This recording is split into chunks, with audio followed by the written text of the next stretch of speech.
नमस्कार, राधे राधे। आप सभी कैसे हैं? उम्मीद करती हूँ आप लोग बहुत ही मस्त और ज़बरदस्त होंगे। तो मित्रों, आज सभी के क्लास में एक नया उड़ान भरने जा रहा है, क्योंकि आपका तीसरा चैप्टर आप लोग दूसरा चैप्टर तक बहुत ही अच्छी तरीके से क्लियर कर लिए हैं और आप सभी का ये तीसरा चैप्टर स्टार्ट हो गया है आज। तो आप लोग इस चैप्टर में क्या पढ़िएगा, तो थोड़ा सा विवरण कर देती हूँ, क्योंकि इसमें नाम है इसका आलस कथा। तो इसमें आलस कथा है, तो इसमें अर्थात किस कथा की ओर जा रहा है, तो यह सामान्यतः आलस की कुछ न कुछ अंश होंगे, इसीलिए इसका नाम आलस कथा पड़ा। तो आइए मित्रों, मैं आप सभी को आलस कथा की कथा से जोड़ती हूँ। आज का सेशन बहुत ही अच्छा जाएगा, उम्मीद करती हूँ, क्योंकि 2 चैप्टर तक आप लोग बहुत अच्छे से पढ़ें।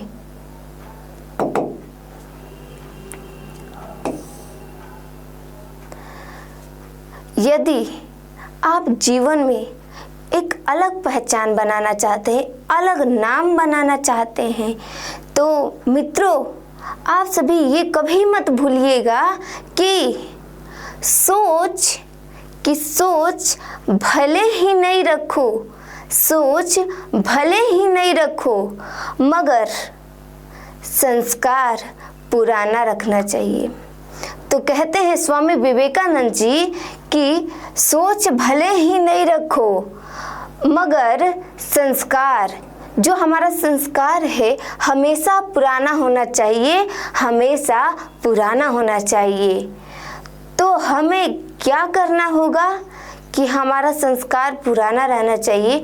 जैसे कि हम लोग माता पिता का प्रणाम करके पैर छूकर हम स्कूल जाते हैं, कॉलेज जाते हैं, ऑफिस जाते हैं, वही हमारा संस्कार है, वही हमारी पुरानी संस्कार और नीतियाँ हैं। तो इसीलिए आप ये कभी मत भूलिएगा, भले ही आपकी सोच नई होगी कि सोच नई रखो, मगर अपना संस्कार पुराना रखिए, पुराना रखिए और पुराना ही रखिए।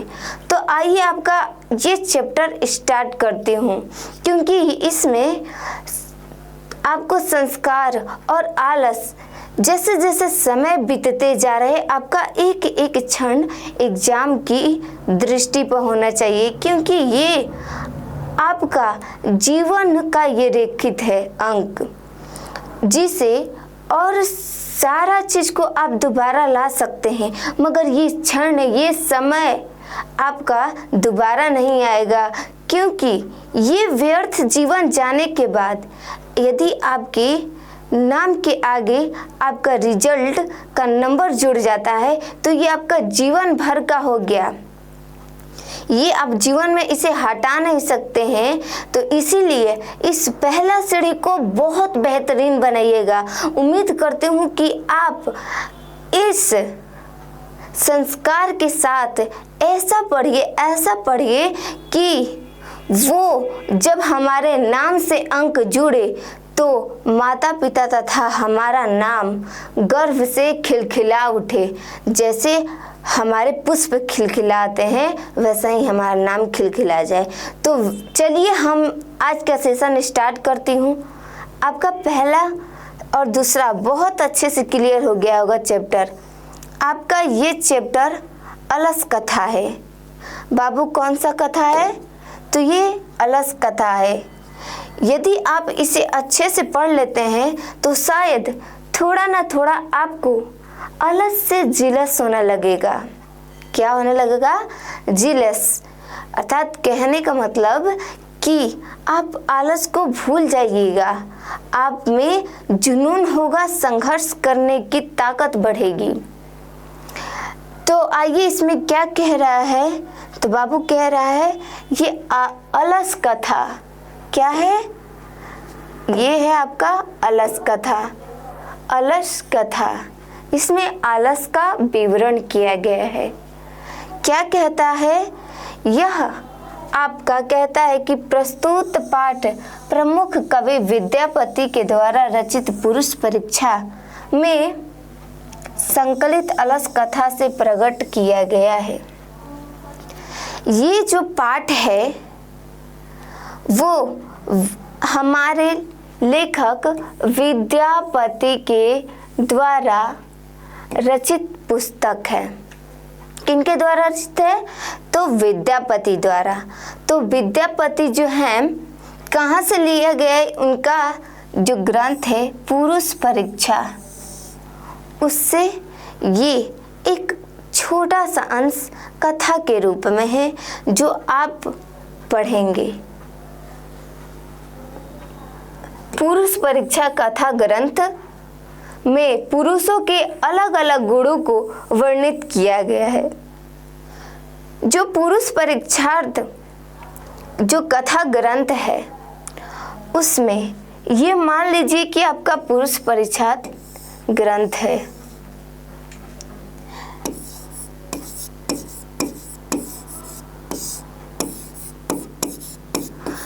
ये आपका ग्रंथ है, ठीक है। तो इसमें क्या किया गया है कि यहाँ इस बुक में पुरुष के यानी जो मनुष्य है उसके अलग अलग गुणों को वर्णित किया गया है। अर्थात अलग अलग जो गुण है, लालची का है, हो गया आलस का है, ईमानदारी का है, ऐसे वगैरह वगैरह गुण इसमें कहानी के रूप में संकलित है। तो उसी में से एक पार्ट ले लिया गया है जिसका नाम है अलस कथा। आया समझ में आप लोग को? ठीक है। तो इसमें क्या कह रहा है? तथा उनके महत्व के बारे में बताया गया है। जो गुण है उसको बताया तो गया है, लेकिन उसका महत्व के बारे में बताया गया है कि आखिर इसका महत्व कितना है। ये करने से यदि हम आलस करते हैं तो हमारे जीवन में कैसा प्रभाव होगा। तो इस तरह का कुछ विवरण दिया गया है। कह रहा है कि यह कथा संस्कृत भाषा में कथा के रूप में कहा गया है।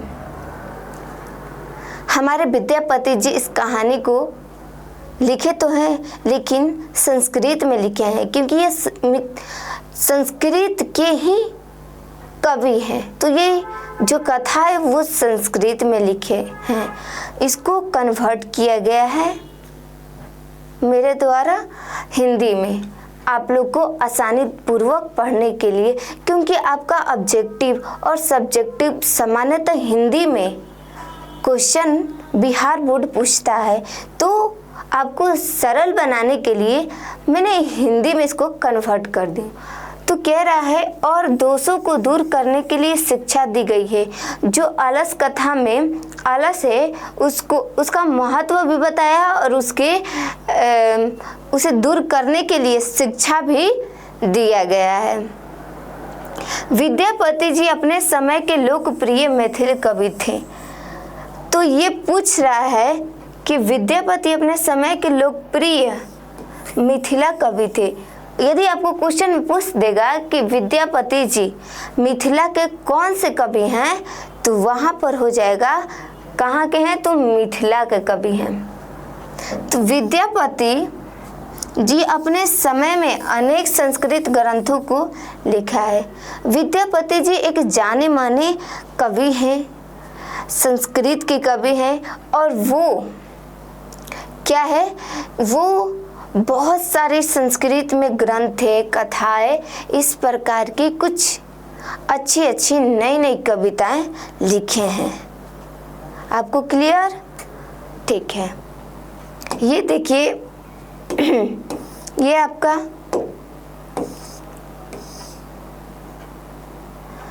ये लेजी मैन है। कैसे मैन है? Lazy man.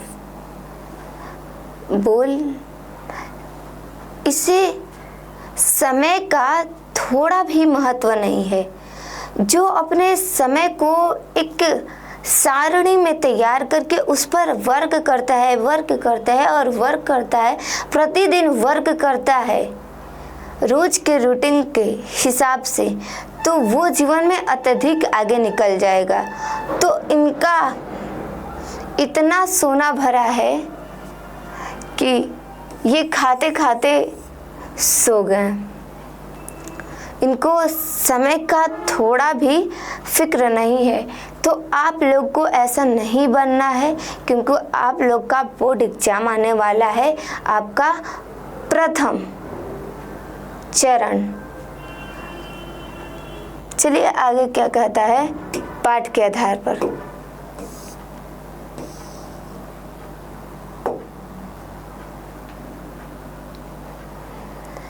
यहाँ पर कह रहा है, यहाँ पर बुक, आपके बुक में सामान्यतः आसित पहला जो पन्ने हैं तीसरा चैप्टर का, वहाँ से लेकर आसित मिथिलायाम वीरेश्वरो नाम, यहाँ पर और शब्द जुड़ेगा दापयति यत, इतना तक आपका हिंदी में कन्वर्ट कर दिया गया है, क्योंकि ये सामान्यतः संस्कृत में हमें लिखना नहीं है, इसीलिए हिंदी में कर दिया गया है।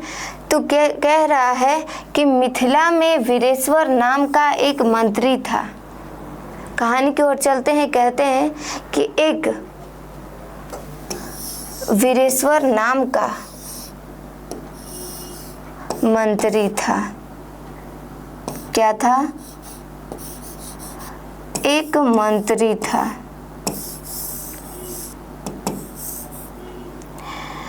वीरेश्वर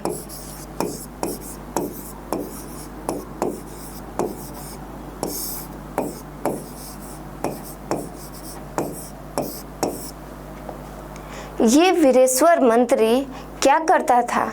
तो वह स्वभाव से दानी और दयावान था।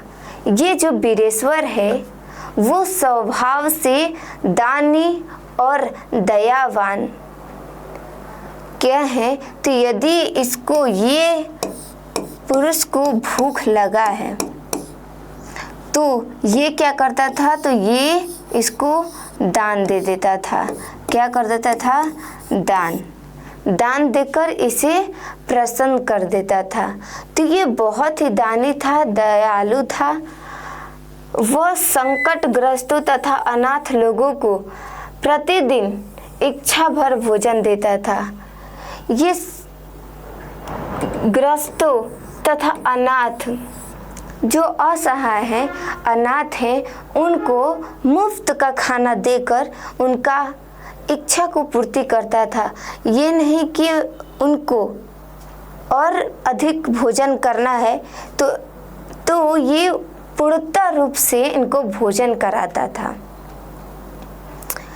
वीरेश्वर, इसलिए इनका नाम दानी और दानवीर वीरेश्वर कहलाता है। ये हैं आलस महाराज, जो कि अपने समय को कैसे किए हुए हैं और कितनी गहरी नींद में सोए हैं बिना फिक्र का। ये होता समय गंवाने का सबसे आसान तरीका। बाबू, आपको जीवन में सारा चीज मिल सकता है, वो वस्तुएं मिल सकती है, वो आराम, ऐसो आराम, मौज मिल सकता है, परंतु आपका जो समय है वो जीवन में बस एक बार मिलता है। वो ये क्षण है, यदि आप इसको एक बार हाथ से चला गया तो दोबारा हाथ में ये पकड़ नहीं आता, क्योंकि समय को कोई बांध नहीं सकता है, समय को कोई बांध नहीं सकता है। तो आप इसे सदा सदुपयोग कीजिएगा तो जीवन में आगे बहुत जाइएगा। तो अगला स्लाइड क्या कह रहा है आपका? बाबू कह रहा है अगला स्लाइड क्या कह रहा है? कह रहा है ना, कह रहा है बाबू कि निर्गतिनाम च सर्वे श्यामालस्यम प्रथमो मतः किंचन क्षमते कुर्त्वेजा ठेरा पे वहीना। इसका अर्थ क्या कह रहा है? तो सारे आलसियों एवं संकटग्रस्तों का मुख्य सिद्धांत भूखे रहना अच्छा है। जो आलसी लोग हैं उनका प्रमुख कार्य क्या होता है कि हम काम धाम नहीं करेंगे, बस बैठे रहें और हमको खाना मिलते रहे, हम भरपेट खाना खाएं और बस ऐसे ही पड़े रहें। तो उनके जीवन में कोई आगे बढ़ने की कोई संभावना नहीं है, क्योंकि वो दूसरे पर आश्रित हो गए हैं। ठीक है, तो क्या कह रहा है, किसी तरह का प्रयास नहीं करना, अर्थात आलसी एवं अकर्मण्य भूखे रहना तो पसंद करते हैं किंतु परिश्रम करना नहीं चाहते। ये महाराज जो है ये इतने आलसी हैं, ये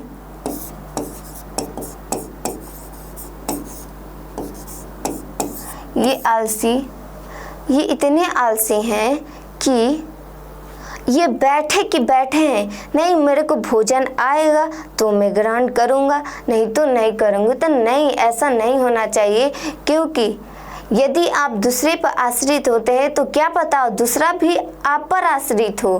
तो इस प्रकार आप दोनों ही एक दूसरे पर आश्रित रहेंगे तो ना आपका भोजन चलेगा ना उनका भोजन चलेगा।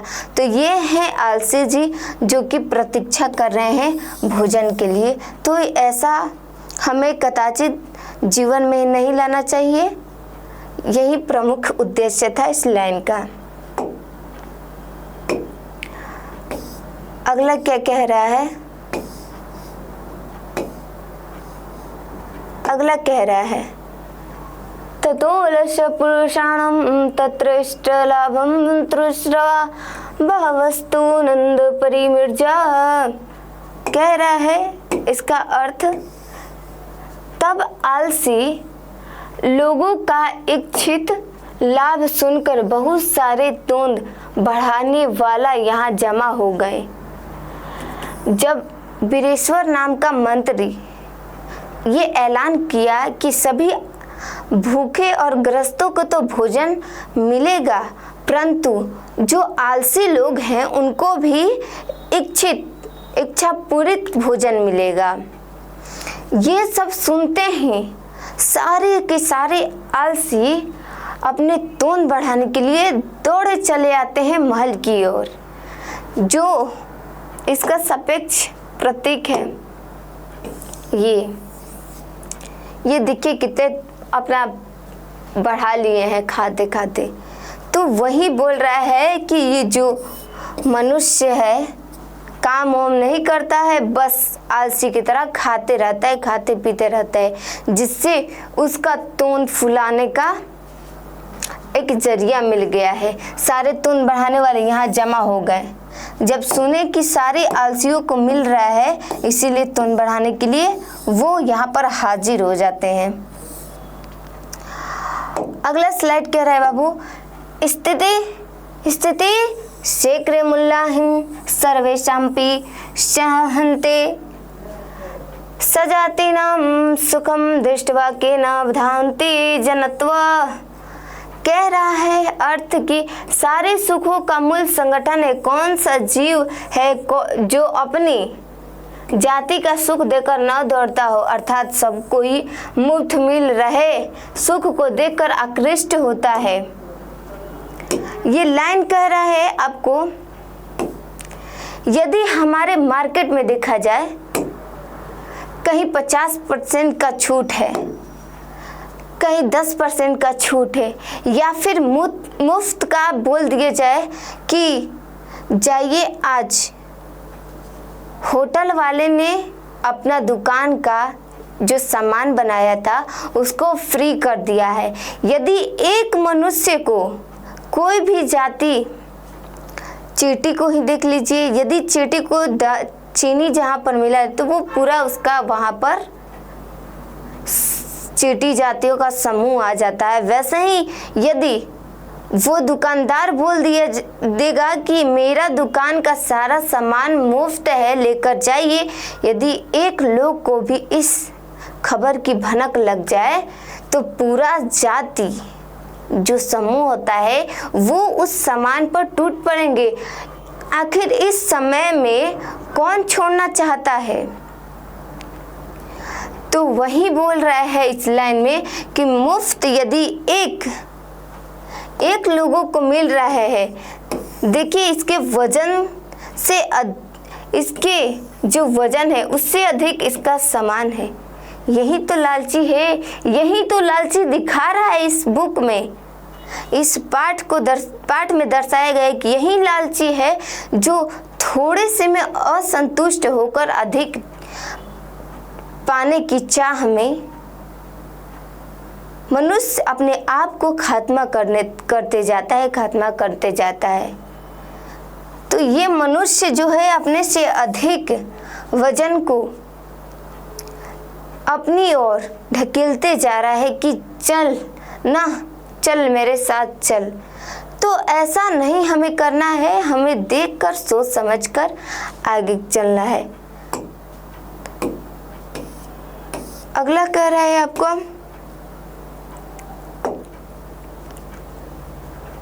पश्चात दल सनाम सुख दृष्टवा। यहाँ से लाइन आपका लास्ट का लाइन तेनी योनिमी पठितम, अर्थ क्या कह रहा है? बाद में आलसियों का सुख देखकर धूर्त भी बनावटी आलस्य दिखाकर भोजन करते थे। देखिए, यदि आप सत्य के मार्ग पर चल रहे हैं तो ऐसा काम कदाचित मत कीजिएगा, या फिर कुछ लोग ऐसे हैं कि ऐसा काम नहीं करते हैं। और इस कहानी में ये बताया गया है कि यदि एक आलसी को बिना काम किए ही उसको भोजन इच्छित पूरित मिल रहा है तो वहाँ पर आलसियों की जमावट हो जाती है। एक लाइन से सारे आलसियों खड़े हो जाते हैं भोजन के लिए। इस बीच आलसियों पर अधिक खर्च देखकर उन्हें किसी संयमी पुरुष द्वारा सलाह दी गई। विचारा गया कि यह इस प्रकार वीरेश्वर का जब इतना सारा लाइन देखकर उनको शक होने लगा तो उन्होंने एक विचार जो सुझाव देने वाला अर्थात अपना से जो थोड़ा उपाय बता दे उसको सलाहकार बोला जाता है कि मुझे ये चीज़ नहीं आ रहा है, थोड़ा इस पर आप सलाह दे दीजिए, क्या ये सही है, क्या ये गलत हो रहा है। तो वहीं वीरेश्वर जाते हैं सलाहकार के पास और पूछते हैं कि इसका कुछ उपाय बताइए कि देखिए ना कि यहाँ पर आलसियों के लिए मैंने भोजनालय खोला था और यहाँ पर आलसियों की झुंड बटरा गई है, यहाँ पर झुंड आ गया है, तो हम कैसे इसको हटाएं। तो वही विचारक बोलते हैं कि बुद्धि से हीन पर दया करके स्वामी केवल आलसियों को वस्तुएं पाते हैं, वो हमारा आलस्य है। बुद्धि से हीन, वो सलाहकार बोलते हैं वीरेश्वर को कि आप बुद्धि से माना जाए तो हीन है और आप दान करके ये नहीं पता कर पा रहे हैं कि आखिर हम दे रहे हैं तो क्या हम सही जगह दे रहे हैं, क्या उनका देना हमारा उचित है। तो आप उनको आलस नहीं, अपने आप को आलसी बना रहे हैं। तो देखिए, इसीलिए उन आलसहीन की जांच किया जाए, ऐसा विचार उत्सुकता से आलसियों के घर में आग लगाकर जांच किया जाता है। तब घर में आग फैली हुई देखकर सभी धूर्त भाग गए और इस प्रकार उनका परीक्षा लेने के लिए वो सारे लोग जितने भी आलसी थे, बनावटी आलसी आकर उसमें घर में रहने लगे और उनका खाना खाने लगे वीरेश्वर का। तो फिर वो सलाहकार बोला कि सच में ऐसा हो रहा है तो हम बनावटी आलस्यों को, जो व्यक्ति बनावटी आए हैं आलस्य से भरपूर, तो उनका हम परीक्षा लेते हैं। तो वो परीक्षा कैसे लेते हैं कि वो वीरेश्वर के जिस महल में वो लोग रहते थे उसमें आग लगा दिया जाता है। आग लगाने के बाद आग फैली हुई देखकर धूर्त लोग भाग गए। जो बनावटी थे वो आग देखकर, अरे यहाँ पर आग लग गया, यहाँ पर आग लग गया, भागो भागो, तो वो लोग भाग जाते हैं। और क्या होता है, बाद में थोड़ा आलस करने वाला भी भाग पड़े, लेकिन वहाँ 4 सोए आपस में बात करते हैं। लो ये देख लो आलसियों का आलसपना। अरे किसको नहीं अपने जान और प्राणों से प्रेम है, ये चारों को नहीं है, आप सभी को तो होगा ही। तो ये भाई साहब 4 लोग जो हैं उन लोगों को कोई चिंता फिक्र, चारों आलसी, और क्या किए हैं, लेट गए हैं। क्या किए हैं, वो लेट गए हैं। वो लेट कर बातचीत कर रहे हैं खुद में ही।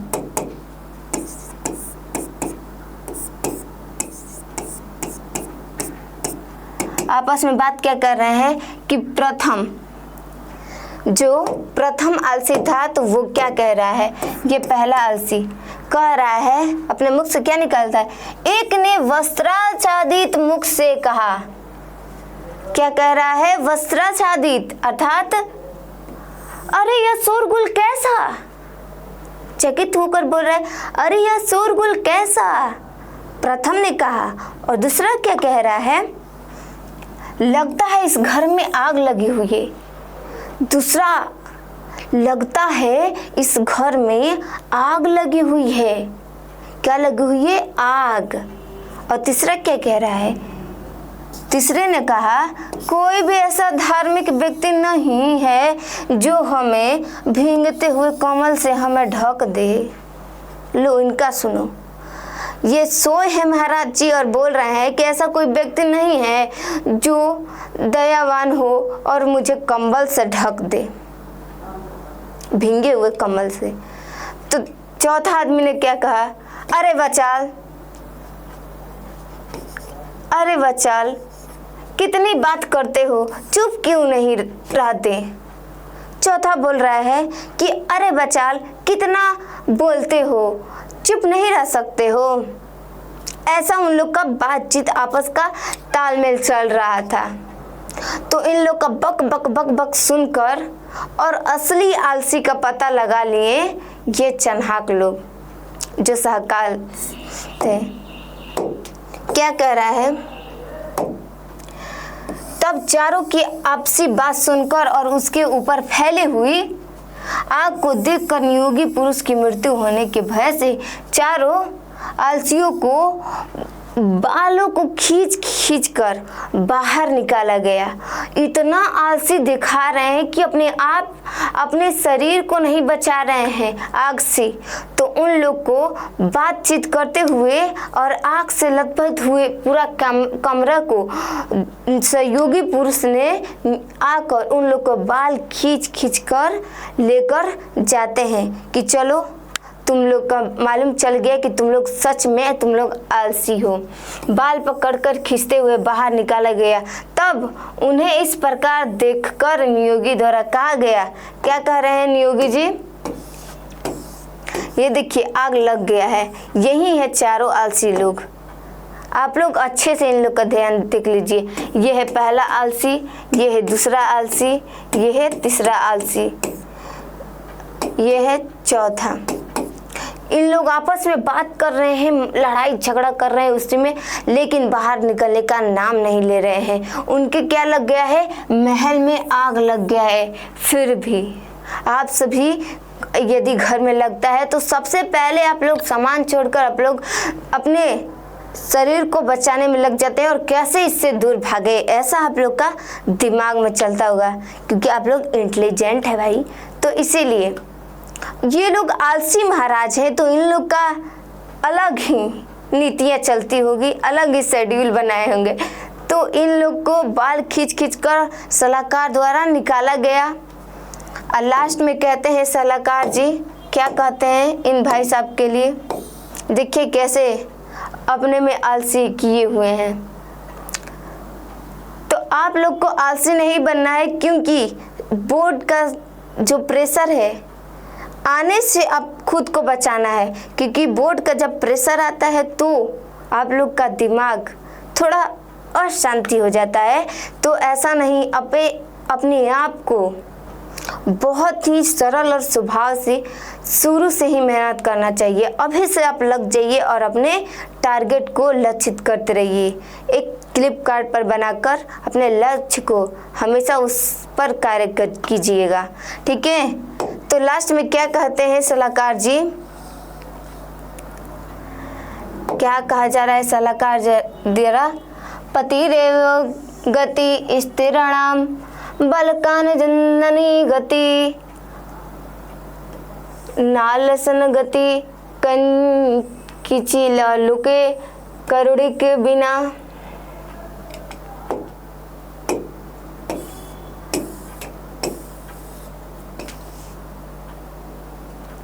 तो आप सभी का अगला स्लाइड क्या कह रहा है? लास्ट में सलाहकार जी कह रहे हैं, क्या कह रहे हैं? तो अगला सलाहकार जी कह रहे हैं कि पतिरेव गति स्थिराम बलकान जननी गति अलसनाम गति किंची लोके कारुणिकम बिना। कह रहा है, इसका अर्थ जान लेते हैं क्या कह रहा है। इसका अर्थ होता है कि स्त्रियों का रक्षक पति होता है, बच्चों का रक्षक माँ होती है, लेकिन आलस्यों का रक्षक दयावान पुरुष के अतिरिक्त संसार में और कोई नहीं होता